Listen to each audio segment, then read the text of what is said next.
이 새벽에 우리에게 주시는 하나님의 말씀은 마태복음 12장 1절에서 21절까지의 말씀입니다.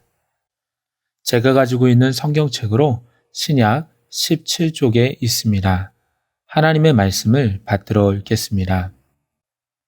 그때 예수께서 안식일에 밀밭 사이로 가실새 제자들이 시장하여 이삭을 잘라 먹으니 바리새인들이 보고 예수께 말하되 보시오, 당신의 제자들이 안식일에 하지 못할 일을 하나이다.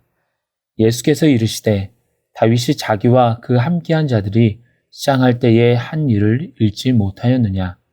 그가 하나님의 전에 들어가서 제사장 외에는 자기나 그 함께한 자들이 먹어서는 안 되는 진설병을 먹지 아니하였느냐. 또 안식일에 제사장들이 성전 안에서 안식을 범하여도 죄가 없음을 너희가 율법에서 읽지 못하였느냐. 내가 너희에게 이르노니 성전보다 더 큰 이가 여기 있느니라. 나는 자비를 원하고 제사를 원하지 아니하노라 하신 뜻을 너희가 알았더라면 무죄한 자를 정죄하지 아니하였으리라. 인자는 안식일의 주인이니라 하시니라. 거기에서 떠나 그들의 회당에 들어가시니 한쪽 손 마른 사람이 있는지라. 사람들이 예수를 고발하려 하여 물어 이르되 안식일에 병 고치는 것이 옳으니까. 예수께서 이르시되 너희 중에 어떤 사람이 양 한 마리가 있어 안식일에 구덩이에 빠졌으면 끌어내지 않겠느냐. 사람이 양보다 얼마나 더 귀하냐. 그러므로 안식일에 선을 행하는 것이 옳으니라 하시고 이에 그 사람에게 이르시되 손을 내밀라 하시니 그가 내밀매 다른 손과 같이 회복되어 성하더라. 바리새인들이 나가서 어떻게 하여 예수를 죽일까 의논하거늘 예수께서 아시고 거기를 떠나가시니 많은 사람이 따르는지라. 예수께서 그들의 병을 다 고치시고 자기를 나타내지 말라 경고하셨으니 이는 선지자 이사야를 통하여 말씀하신 바 보라 내가 택한 종 곧 내 마음에 기뻐하는 바 내가 사랑하는 자로다. 내가 내 영을 그에게 줄 터이니 그가 심판을 이방이 알게 하리라. 그는 다투지도 아니하며 들레지도 아니하리니 아무도 길에서 그 소리를 듣지 못하리라. 상한 갈대를 꺾지 아니하며 꺼져가는 심지를 끄지 아니하시기를 심판하여 이길 때까지 하리니 또한 이방인들이 그의 이름을 바라리라 함을 이루려 하심이니라. 아멘. 이 시간에는 안식일에 해야 할 것이라는 제목으로 말씀을 나누도록 하겠습니다. 오늘 본문에 보면 예수님께서 밀밭 사이로 가실 때 제자들이 배가 고파서 이삭을 잘라 먹는 일이 있었습니다. 평상시에는 아무 일도 아니지만 이날은 안식일이었습니다. 그러기에 바리새인들은 당신의 제자들이 안식일에 하지 못할 일을 한다라고 예수님께 항변하고 있습니다. 10계명 중 4계명에 안식일을 기억하여 거룩하게 지키라라고 기록되어 있듯이 당시 유대인들은 제4계명을 어기지 않기 위해 규제 사항이 있었습니다. 대표적으로 일을 하지 말 것과 불을 피우지 말 것, 상거래를 하지 말 것 등 여러 가지 규제 사항이 있었는데 문제는 일상생활에서는 성경에 기록된 것보다 훨씬 더 많은 규제가 있었기 때문에 많은 행동에 불편함이 있었습니다. 이러한 관점에서 보면 바리새인들이 봤을 때 안식일에 밀 이상을 잘라먹는 행위는 분명 안식일에 일을 하지 말라는 것에 적족되는 일이었습니다. 왜냐하면 곡식을 따는 것은 수학이었으며 곡식의 껍질을 문지르는 것은 타작과 같았고 완결을 날리는 행위는 키질이라고 간주했기 때문입니다. 지금의 관점으로 보면 좀 과대 해석이라고 볼 수 있지만 당시에는 그렇게 생각했습니다. 이렇게 예수님에게 항변할 때 예수님은 두 가지 예를 들어서 판단하고 정죄하는 이들을 꾸짖습니다. 첫 번째는 3절입니다. 예수께서 이르시되 다윗이 자기와 그 함께한 자들이 시장할 때에 한 일을 잃지 못하였느냐. 이 사건은 사무엘상 21장에 기록되어 있는 내용으로 배가 고팠던 다윗 일행이 먹을 것을 요청했을 때 당시 제사장인 아히멜렉이 진설병을 준 것입니다. 진설병은 성소의 단 위에 올려 놓았던 거룩한 떡으로 이미 하나님께 드린 것이기에 제사장만이 먹을 수가 있었습니다.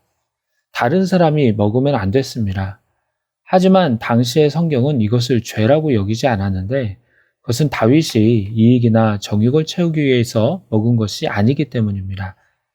두 번째 예는 제사장이 성전 안에서 안식을 범하여도 죄가 없다는 것입니다. 그 당시 제사장들은 직무에 관련된 일로 불가피하게 성전 안에서 안식을 범하더라도 그것을 죄로 규정하지 않았습니다. 왜냐하면 성전에 관한 법이 상위법이었기 때문에 그 상위법을 지키기 위해 하위법을 범하는 것에는 잘못이 있다고 생각하지 않았던 것입니다. 예수님은 성전법이 안식일 법도 우선하는 것을 말씀하시면서 6절을 보면 내가 너희에게 이르노니 성전보다 더 큰 이가 여기 있느니라 라고 하십니다. 안식일 법보다 성전법보다 더 큰 이가 바로 자신이며 예수님이 안식일의 주인이라고 하시는 것을 분명하게 하십니다. 그러면서 예수님은 주님을 섬기는 사람들이 율법을 지키며 가져야 할 자세에 대해서 말씀하시는데요. 7절에 나는 자비를 원하고 제사를 원하지 아니하노라 라고 하십니다. 이 구절은 호세아서 6장 6절에 나는 인애를 원하고 제사를 원하지 아니하며를 인용한 말씀으로 예수님은 형식적인 율법으로 인해 제자들이 굶고 사람들이 불편을 겪으며 서로 정죄하고 비판하는 것을 원하는 것이 아니라 서로 자비를 베풀어서 용납하는 것을 원하신다는 것을 분명하게 밝히십니다. 그런 자비의 관점을 가지고 보면 그 다음 9절부터 14절까지 안식일에 예수님이 사람을 치유하신 사건이 이해가 갑니다. 밀밭 주변을 떠나 회당으로 들어가실 때 한쪽 손 마른 사람이 있었습니다. 한쪽 손이 말랐다는 것은 중풍 등의 질병으로 인해 혈관에 피가 통하지 않아서 손이 비틀어진 사람을 가리키는 것입니다. 그러니까 누가 봐도 병자이죠. 사람들은 한쪽 손 마른 사람을 예수님께로 데리고 옵니다. 그리고 물어봅니다. 안식일에 병 고치는 것이 옳습니까? 이렇게 질문을 하지만 결코 몰라서 묻는 것이 아닙니다. 예수님을 고발하려고 묻는 것입니다. 당시에도 사람의 목숨이 위태한 경우에는 안식일에 치료가 가능했습니다. 하지만 손 마른 사람은 급한 병이 아니고 목숨이 위태하지 않았기 때문에 만약 예수님이 치료를 한다면 당시 안식일 규정에 어긋나는 것입니다. 이때 예수님이 뭐라고 말씀하십니까? 11절과 12절에 보면 예수께서 이르시되 너희 중에 어떤 사람이 양 한 마리가 있어 안식일에 구덩이에 빠졌으면 끌어내지 않겠느냐. 사람이 양보다 얼마나 더 귀하냐. 그러므로 안식일에 선을 행하는 것이 옳으니라 하시고 라고 말씀하십니다. 당시 바리새인들은 동물이 스스로 웅덩이에 빠졌다면 1차적으로는 그 웅덩이에서 안식일을 무사히 지낼 수 있을 정도의 음식을 넣어주지만 만약 동물의 목숨이 위험한 경우에는 사람이 직접 그 동물을 끌어낼 것으로 규정했습니다. 예수님은 바리새인의 이 규정을 언급하시면서 양보다 사람이 훨씬 더 귀하기 때문에 안식일에 사람을 구하고 선을 행하는 것이 옳다고 하시며 손 마른 사람을 고쳐주십니다. 안식일에 일어난 이 두 사건에서 알 수 있는 것은 예수님은 안식일에 사람에게 자비를 베풀어 주는 것을 더 원하셨던 것입니다. 제가 어릴 때에는 다 그렇지 않았지만 주일에 무언가 돈을 쓰고 구비하는 것을 죄악시하는 분위기였습니다. 당시 저는 상가에 있는 작은 교회를 다녔는데 교역자를 부서마다 둘 수가 없어서 중고등부를 사모님이 맡아서 말씀을 전해주셨습니다.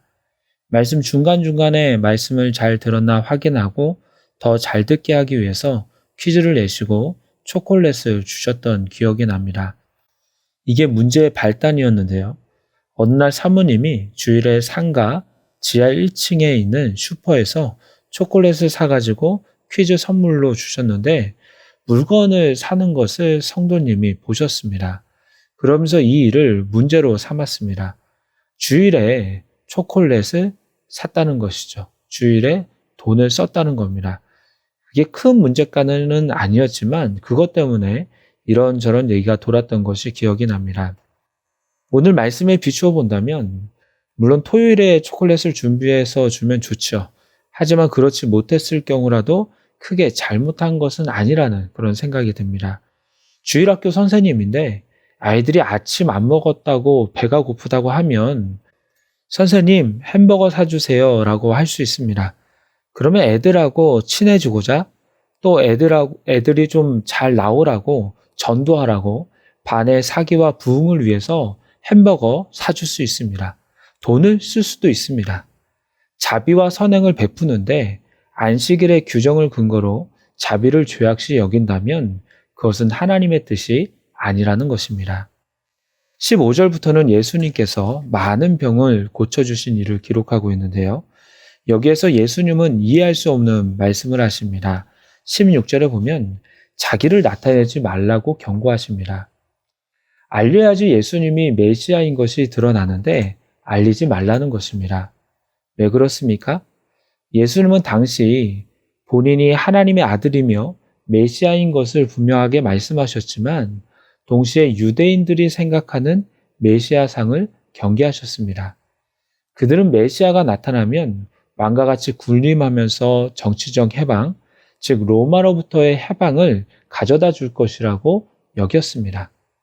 이러한 사실을 아셨기 때문에 예수님은 병을 고쳐준 것이 여러 사람들에게 알려지고 그것이 와전된다면 저들이 예수님을 임금으로 삼으려는 것을 아셨기에 늘 자기를 나타내지 말라고 경고하셨던 겁니다. 이제 말씀을 맺도록 하겠습니다. 안식일의 주인은 예수님입니다. 그리고 그 예수님은 안식일에 그리스도인들이 자비를 베풀기를 바라고 계십니다. 오늘날 주님의 날인 주일에 예배하기를 힘쓰며 또한 자비와 선행을 베풀며 사랑 나누기에 열정을 낼 수 있는 저와 여러분이 되기를 소망합니다. 기도하겠습니다. 하나님, 안식일의 주인은 예수님이시며 주님은 자비와 선행을 베푸는 것을 원하신다는 것을 말씀을 통해 알게 하시니 감사를 드립니다. 주님, 주일에 하나님께 예배하는 것을 가장 귀하게 여기되 우리가 누군가를 섬길 수 있다면, 봉사할 수 있다면, 그것을 통해 누군가에게 사랑을 나눌 수 있다면 그 섬김과 사랑의 자리를 놓치지 않게 하여 주시옵소서. 그래서 우리를 통해 하나님의 사랑이 흘러갈 수 있도록 저희를 사용하여 주옵소서. 예수 그리스도의 이름으로 기도드리옵나이다. 아멘.